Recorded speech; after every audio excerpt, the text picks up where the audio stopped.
sem mais delongas, Pastor Marcos nos abençoe com a sua história, com o seu testemunho, com o seu chamado, enfim, fique à vontade e depois a gente passa para algumas perguntas, né? Pode ficar à vontade. Pergunta, né? Perguntas do ministério, coisas... Bem, a minha vida, assim, esses dias que eu estava conversando com o irmão John, eu fiquei fazendo uma retrospectiva da minha vida. E eu olhei dentro da minha vida, do meu ministério, e falei assim, eu tinha tudo para dar errado.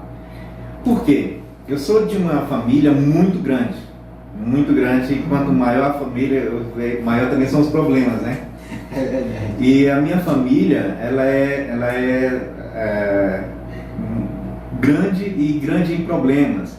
Na minha adolescência foi assim, conturbada, a minha infância ela foi conturbada, porque o meu lar, lógico, minha mãe, graças a Deus, me passou princípios, e dentro desses princípios eu aprendi, eu cresci para a honra e a glória do Senhor, mas eu cresci dentro de uma família onde imperava o alcoolismo, imperava as drogas, a prostituição e tantas coisas a gente via.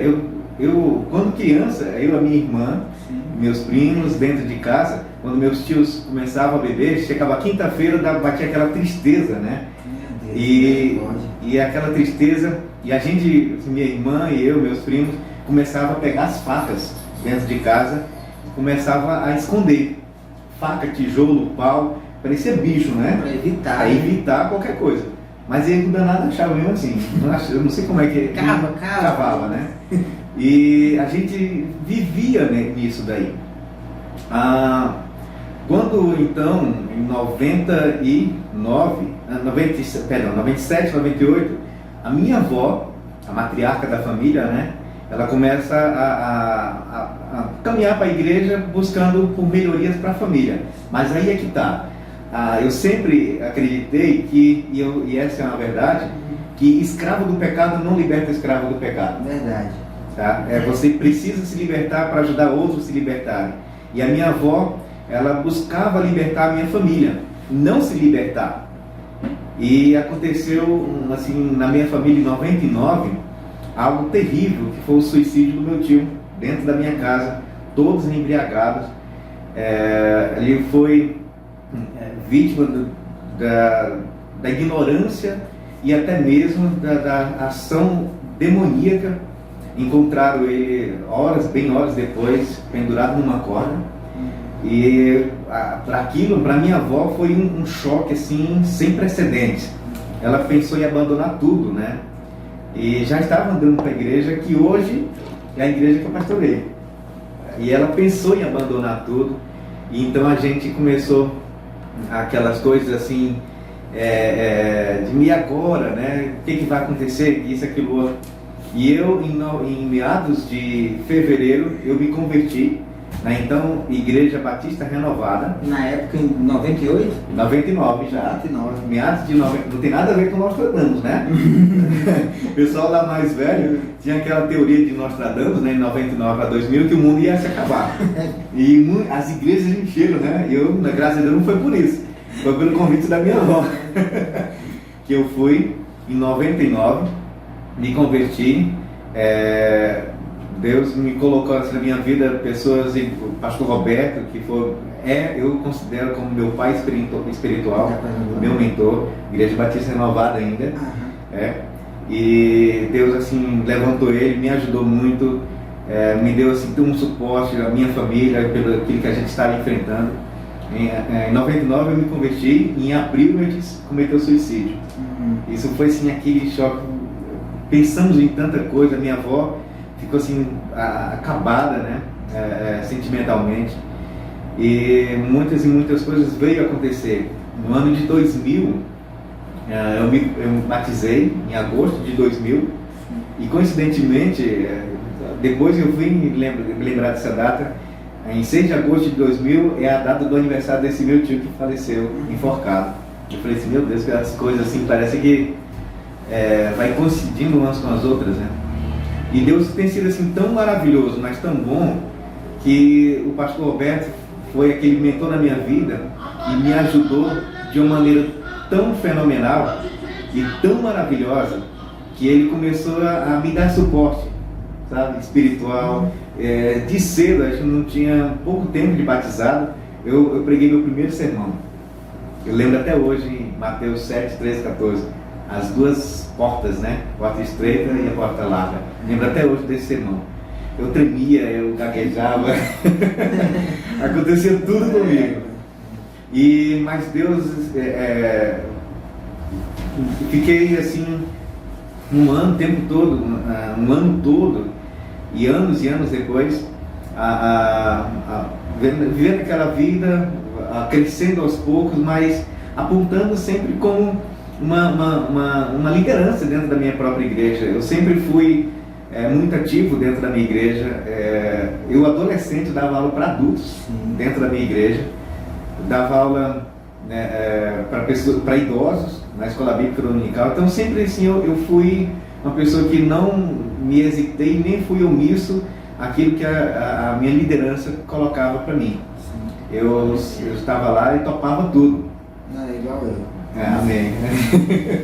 Você percebe que a seara, né, é grande, os trabalhadores são poucos, e às vezes a gente vai assumindo, né? Sim, exatamente. E o interessante, John, é que eu era um caso improvável. Por quê? Muitos que conhecem o Bruno, o Marcos Bruno, como queiram chamar, o Bruno é uma pessoa simples, pessoa humilde, mas simplicidade e humildade não levam ninguém para o céu. É verdade. Não leva. E eu dentro desse meu contexto familiar, de uma família grande, família conturbada, família assim de grandes dilemas, eu tenho um texto aqui em 1 Coríntios 1:27, diz assim: mas Deus escolheu as coisas loucas deste mundo para confundir as sábias, e Deus escolheu as coisas fracas deste mundo para confundir as fortes. Eu me considerava, né, ao olhar humano, como um caso perdido. Dentro de uma família, eu falei, o que pode sair daí dessa família? O que pode sair daí? E Deus me levantou.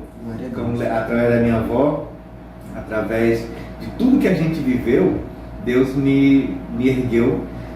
Hoje a minha família, graças a Deus, muitos e muitos já se renderam aos pés do Senhor Jesus.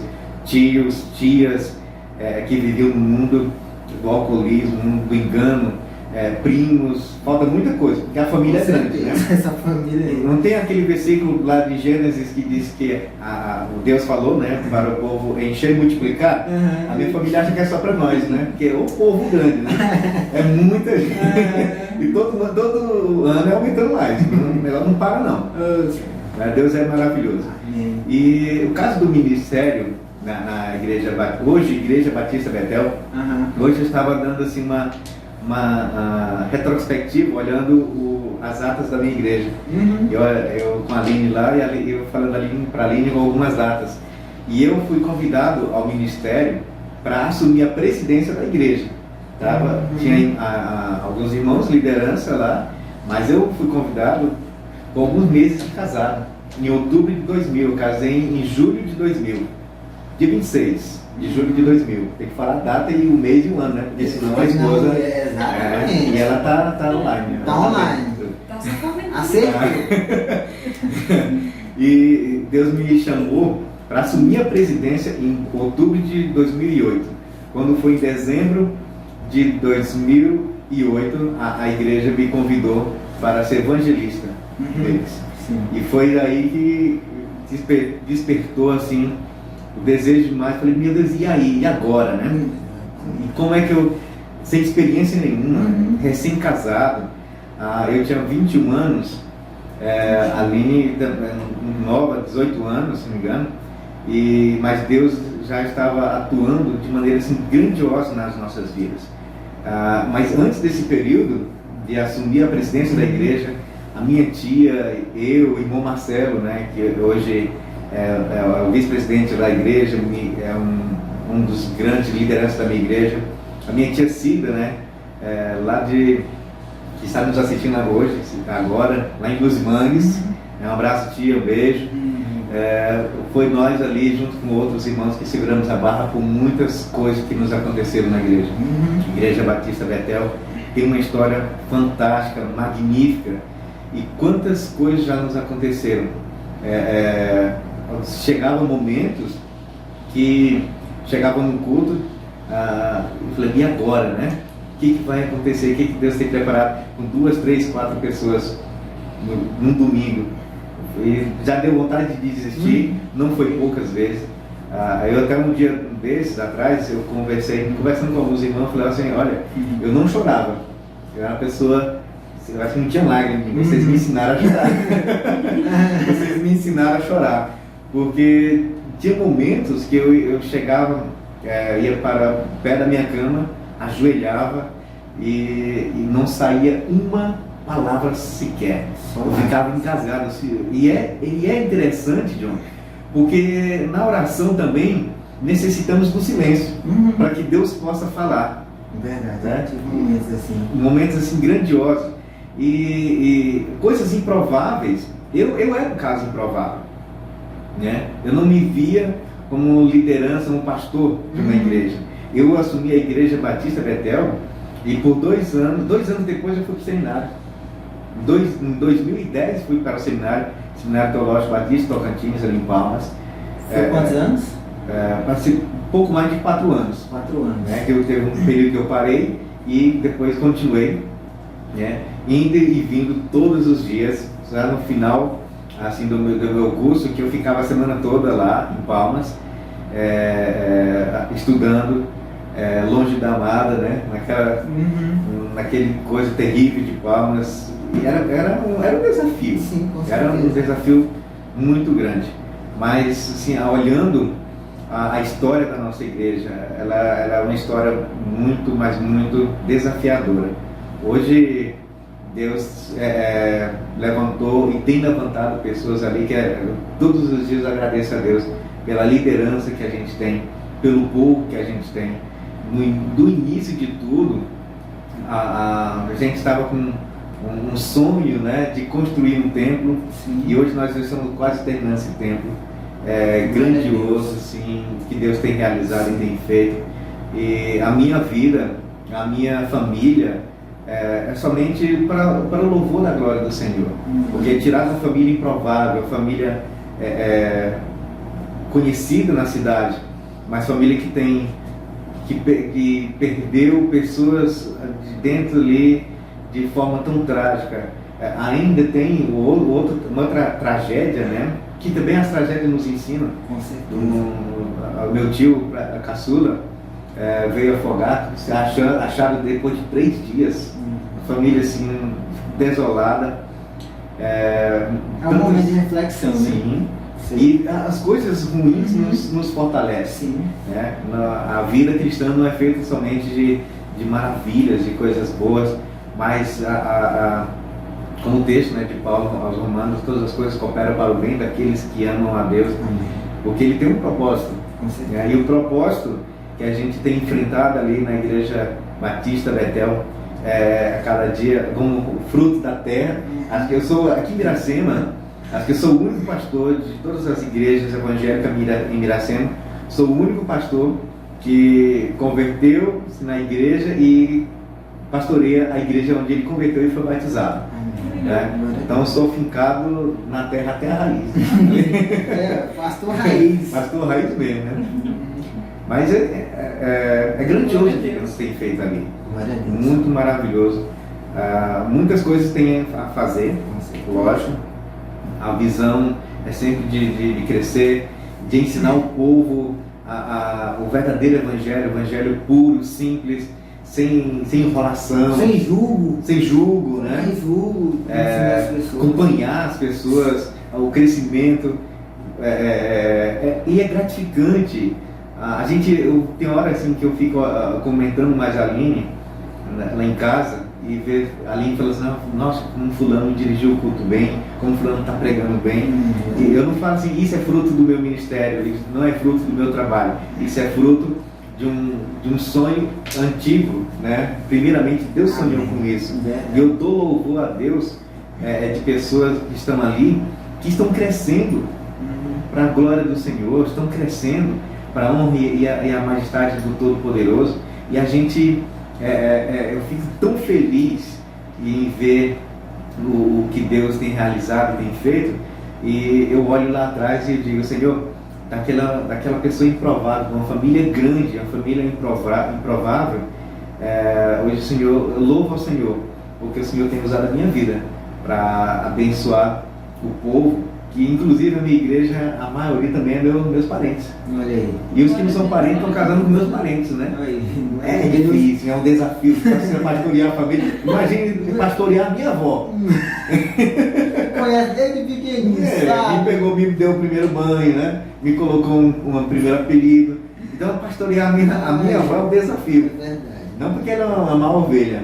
Sim. É uma ovelha abençoada, né? É uma ovelha abençoada. Mas tem, ela também é uma coluna do nosso ministério, porque tem orado e amado a gente assim, e se permitido pastorear. Isso que é interessante. Até minhas tias, meus primos se permitem pastorear. E isso, não tenho nenhum louvor nisso. Jamais. A glória sempre é para o nosso Deus, nosso bom e eterno, maravilhoso Deus. Amém, glória a Deus. Alguma pergunta aí? Meus amados, podem fazer perguntas, bispo, que sempre gosta de destacar alguma coisa. Eu achei muito interessante quando o pastor Bruno comentou que só tinha 2 ou 3 pessoas. Eu fui ungido a pastor no ano passado, em fevereiro, foi fevereiro.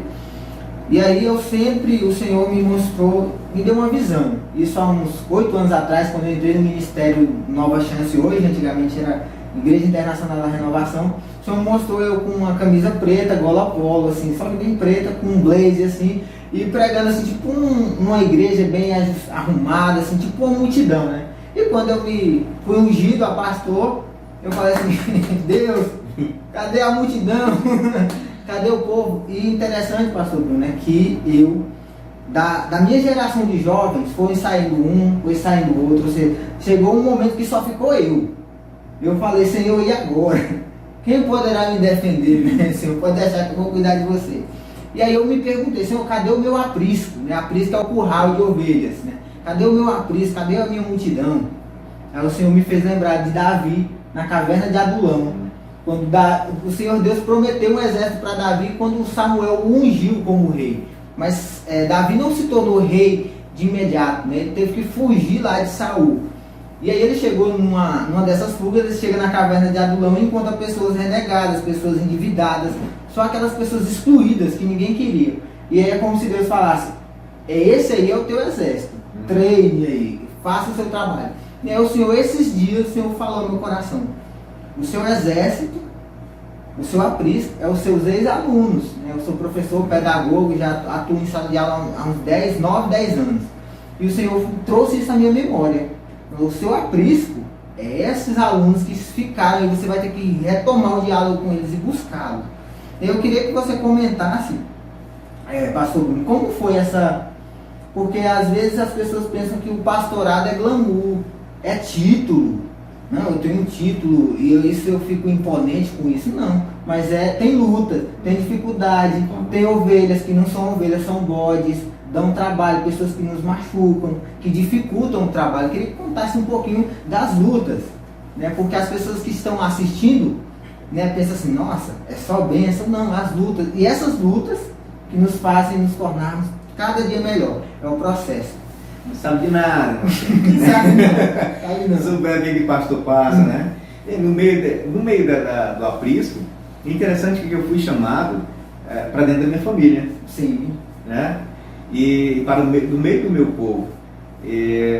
Acho que a minha nação, tem muitos que pensam que a minha nação é a África, né? Deus manda Abraão para longe da parentela, o Bruno é para dentro da parentela. O de Abraão foi melhor, né? Deus sabe as coisas. Deus sabe. Não, e no meio do aprisco tem as ovelhas boas. Sim. Né? Coração ensinado. Tem os bode velho. Tem o jumento, né? Difícil. Tem gente, tem raça de víbora.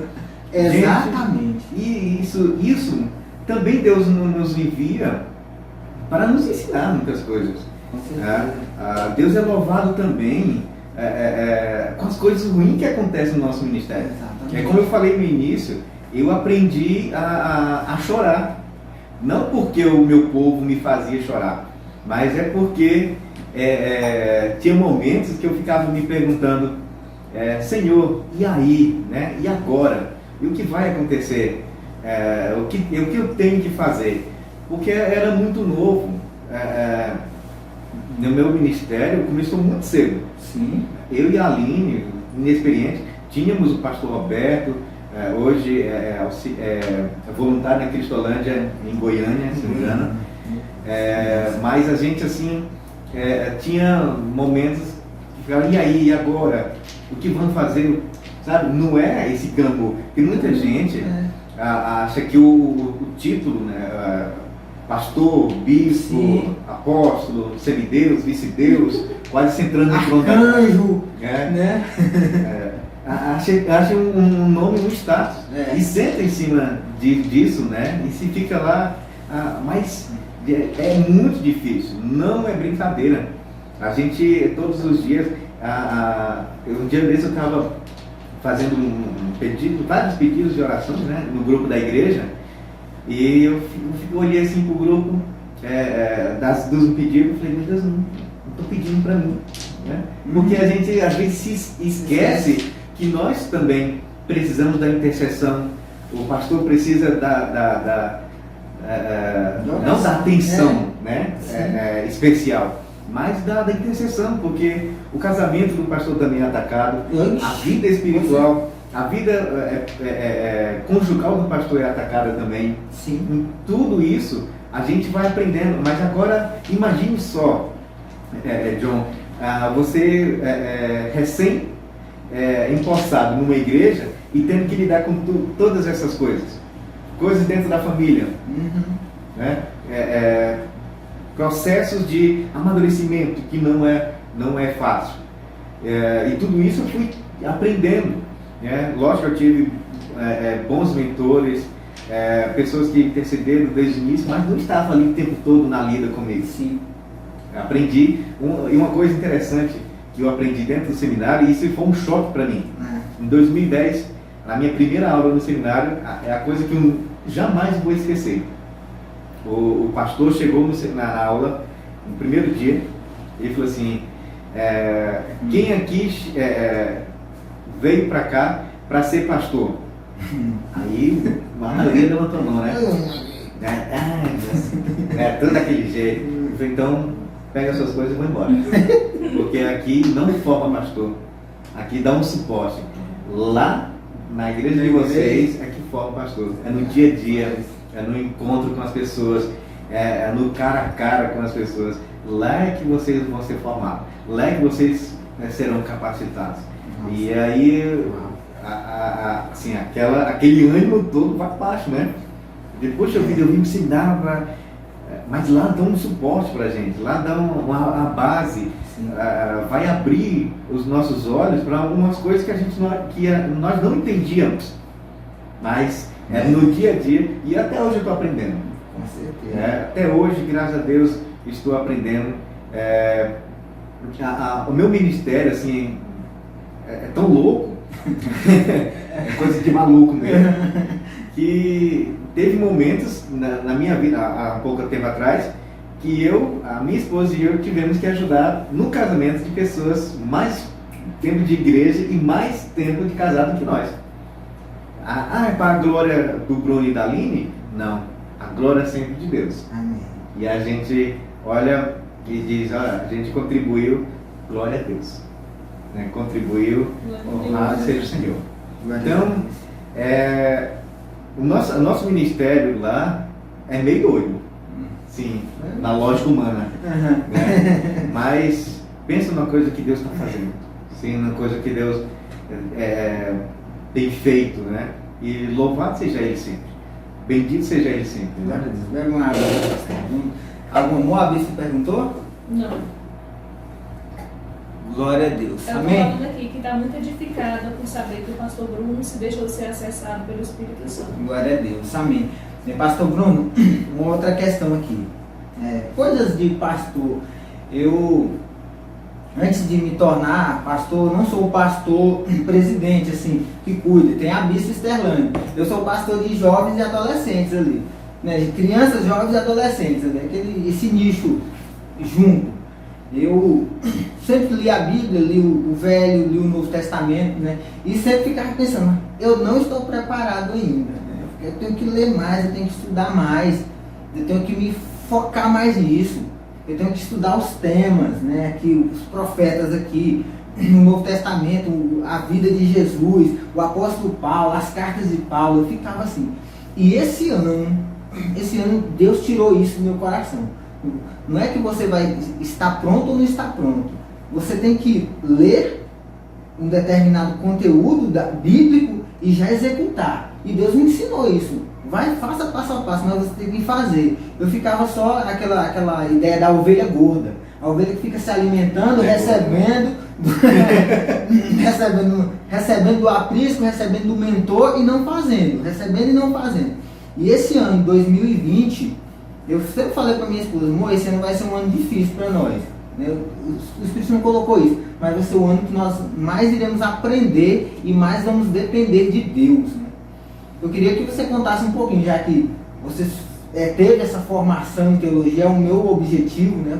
Futuramente Deus, eu sei que vai abrir essa oportunidade, eu quero muito fazer teologia. Mas por enquanto eu estou igual os apóstolos ali, os 12 ali, que não tinha, mas Deus chamou. Você está igual o apóstolo Paulo,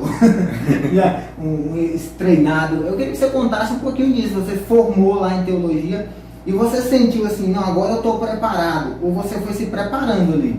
Foi ali entendendo, convivendo com as ovelhas e entendendo, não. Agora esse conhecimento que eu adquiri ali, eu vou usar nesse momento. Como é que foi? A questão da formação teológica, como eu disse, né, o seminário não forma pastor. A igreja forma pastores. O seminário, ele na verdade, ele nos dá um norte do entendimento, a teoria. Sim. Muitas coisas, assim, a gente aprende, assim, abre a mente e você começa a entender. Imagine só você entender os textos bíblicos no original. É muito diferente. Sim, no Novo Testamento no grego. E por mais que seja complicado, né? Sim. E o Antigo Testamento no hebraico. Mais complicado ainda. Com as palavras, né? O sentido daquela palavra. Então, o português diz isso. Mas no hebraico, onde originalmente. Aí tem a questão da cultura, tem a questão. O pano de fundo histórico. Mas eu nunca, graças a Deus, assim, eu nunca pensei. O seminário me formou, me tornou pastor. Não. Lá dentro eu tive ótimos pastores, boas pessoas assim que sempre nos capacitou, nos ajudou de uma forma magnífica e para entender que o seminário está ali para nos dar um suporte. Amém. Ele sempre nos vai dar um suporte. A igreja nos formou, né? Você diga, a igreja me formou. Né, o pastor, ele está me formando a cada dia mais e mais.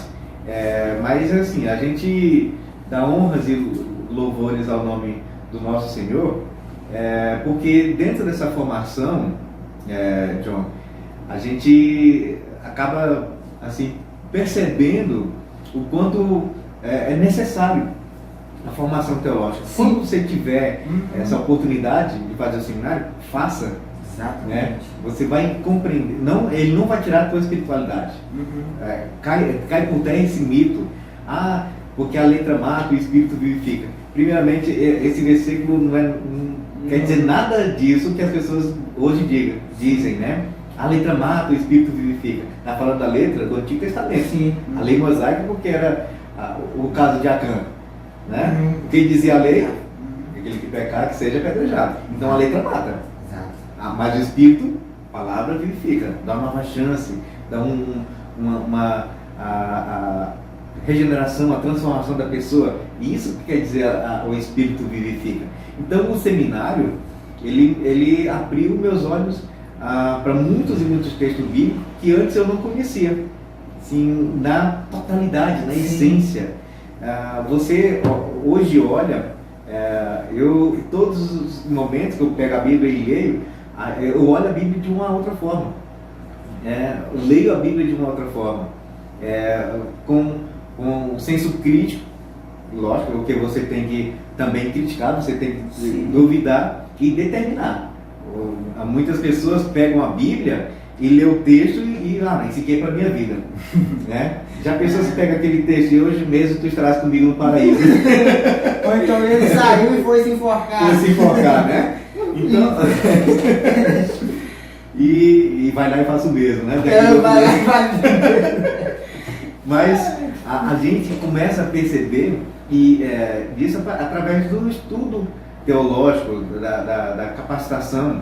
E os nossos seminários espalhados em todo o canto, hoje, graças a Deus, a maioria dos pastores, né, e líderes evangélicos está tendo essa concepção da formação, está tendo essa concepção eu preciso estudar, porque o público hoje também é exigente. Né? Com certeza. Você tem que... eu estou lendo agora o livro sobre homilética. Há muito tempo que eu prego, mas todos os dias eu tenho que rever meus sermões. Eu tenho que ver como é que eu estou pregando. Mas não é o Espírito Santo? Sim, mas o Espírito Santo é o principal que vai nos capacitar. Mas Paulo também estudava. O próprio Jesus Cristo também estudava. Amém? 2 perguntas aqui, pastor. No Instagram, tu quer que eu fale? Pode fazer. A Kátia Plard está perguntando qual a maior dificuldade que ele já encontrou em seu pastorado. E a Cida Luz perguntou a mesma coisa, qual é o seu maior desafio? Sabe que o senhor começou muito novo no pastorado e está perguntando qual é o seu maior desafio. A mesma pergunta, né? A Kátia Plard, nossa amiga. E a Cida, minha tia. Aí, pronto. Lá dos irmãos. Ela conhece muito bem a minha história, né? Um abraço de novo, tia. Beijão. Bem, a maior dificuldade no meu ministério foi pastorear a família. Esse é o desafio. Por isso, John, há 3 anos atrás, eu recebi até hoje recebo várias oportunidades e convites para sair, né, para outra cidade, para outro ministério, assumir outra igreja, outra cidade.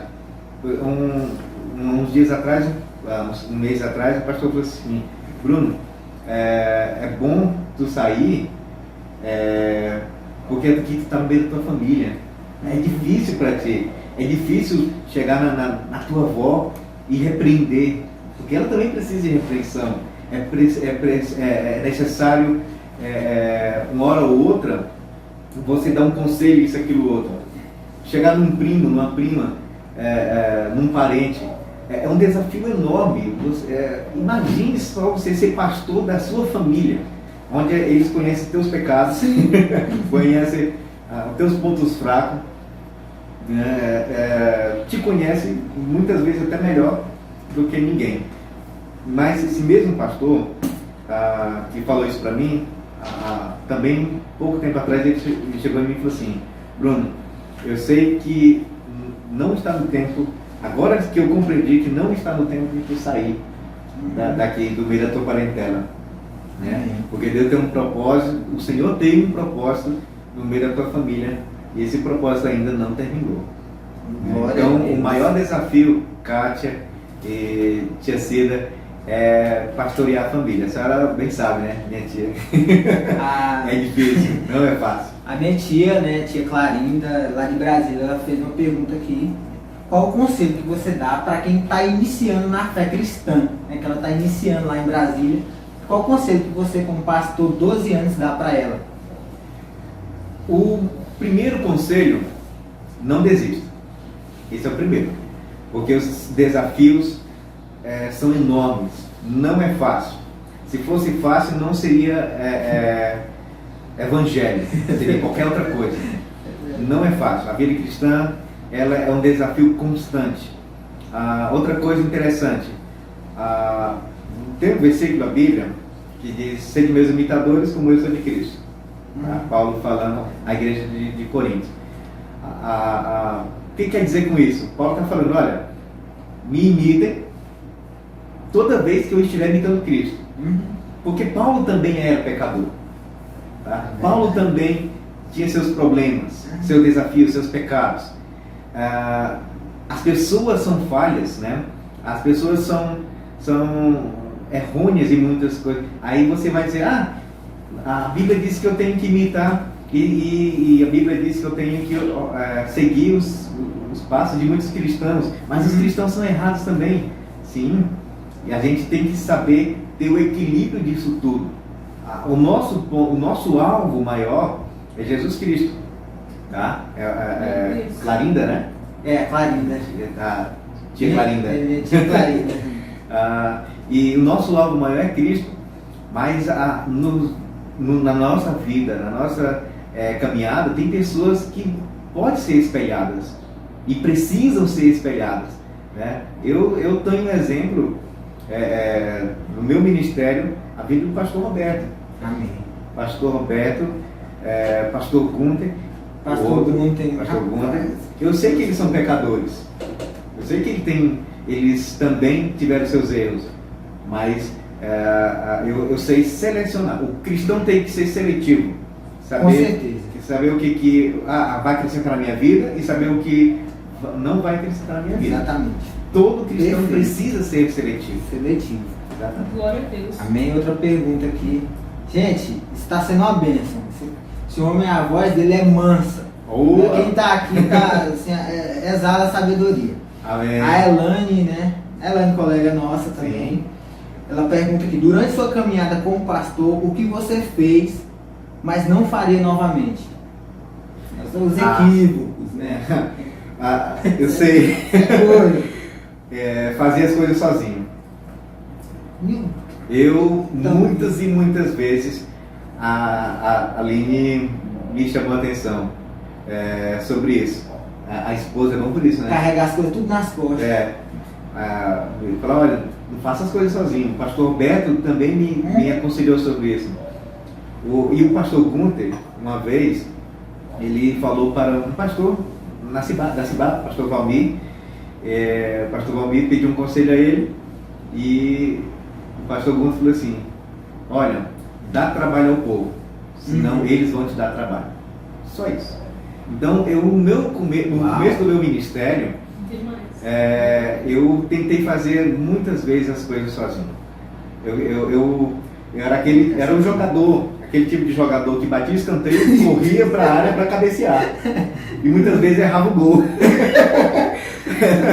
E o povo reclamava. Então, Elaine, né? Elaine, o que eu fiz no meu ministério, que hoje eu não faço mais, às vezes eu erro ainda, mas eu tento errar menos, deixar de fazer as coisas sozinho. E graças a Deus, hoje no meu ministério, tem muita gente ao meu redor que são bênçãos, que me ajudam assim, de forma grandiosa. Eu mencionei aqui o irmão Marcelo, tem a minha prima, Suelen, a Graci, irmã Graci, né, mãe do Marcelo, a Célia, e tantas gente. Eu não vou mencionar mais nomes aqui, não, porque eu posso até falhar, errar com eles e não falar outros nomes. Mas todos eles hoje me ajudam muito, me dão um suporte assim, me dão ideias, me dão tudo aquilo que eu preciso. Vamos fazer isso, vamos fazer aquilo outro, né? Então fica com isso. Então você faz aquilo. Então, assim, delegar funções. Amém. Coisa que eu não fiz no começo e hoje eu preciso fazer mais e mais. Eu faço e preciso fazer mais e mais até o último dia. Delegar funções. Amém. Glórias a Deus. Delegar funções. Esses dias a bispa conversou comigo a mesma coisa. David, para tentar fazer as coisas só. Se não está ajudando, deixa para lá. Divide as funções, divide com a sua esposa. Ela faz isso aqui, porque isso aqui dá muito trabalho. Eu estudei para montar assim, esses equipamentos de gravação, de mídia. Passei uns 3 meses estudando. estudando mídia, estudando live, estudando como fazer, estudando como... Gente, dá trabalho. Eu queria depois fazer tudo só, e a disse, não, ó, esse aqui não vai te ajudar, essa pessoa não vai te ajudar, deixa pra lá, trabalha com o que você tem. Eu tive pessoas que eu organizei todo o processo e no dia de começar, que ela ia tomar conta da arte, não saiu, não quis. Eu falei, meu Deus do céu. E é interessante, eu lembrei agora que Moisés estava fazendo isso, né, com o povo. E Jetro vai lá e diz, ó, tu tá cansando o povo, né? Sim. Porque Moisés queria fazer as coisas sozinho. Às vezes ali acho que esquece meu nome, né? Porque meu nome é Marcos. Me chama de Moisés, me chamar de Moisés, né? Cara, Moisés. Amém? Alguma pergunta, amor? A bispo comentou no Facebook assim: parabenize o pastor Bruno por mim. Estou me deleitando com este testemunho. Amém. Que Deus abençoe, bispo. Glória a Deus. Gente, só para o pastor Marcos Bruno comentando, ele tá falando do pastor Gunther. Gente, para mim o pastor Gunther Referência, né? é a nossa admiração, as pessoas não conhecem. Eu estive com ele lá nas aldeias, um tempo que eu fui na aldeia Porteira, estive com ele num congresso que nós fizemos aqui. Mas o pastor Gunther, ele simplesmente traduziu o Novo Testamento, não foi? O Novo Testamento para o Aquém Xerente, para a língua dos indígenas. Então, olha a coroa, olha o galardão deste homem, gente, nos céus. Ele simplesmente possibilitou o acesso da palavra de Deus a um povo. Né? Ele está traduzindo o Antigo Testamento. Agora está traduzindo o Antigo Testamento. Olha o galardão desse homem. Assim. É mais do que qualquer um de nós possa ter feito. Hoje o pastor Gunther, gente, até vocês aqui de Miracema e pessoas até fora da cidade, procurem conhecer o pastor Gunther. O pastor Gunther é uma referência no Brasil e fora do Brasil. Né? Não, ele é descendente de alemão, né? Descendente de alemão, a irmã Wanda é descendente de italianos. Sim. E tem um ministério assim, fenomenal, mais de 50 anos aqui em Miracema, e poucas pessoas conhecem ele, infelizmente, mas vale a pena conhecer. Procure conhecer o pastor Gunther Carlos. Pastor Gunther só uma pergunta aqui, o pessoal do backstage aqui, Lucas.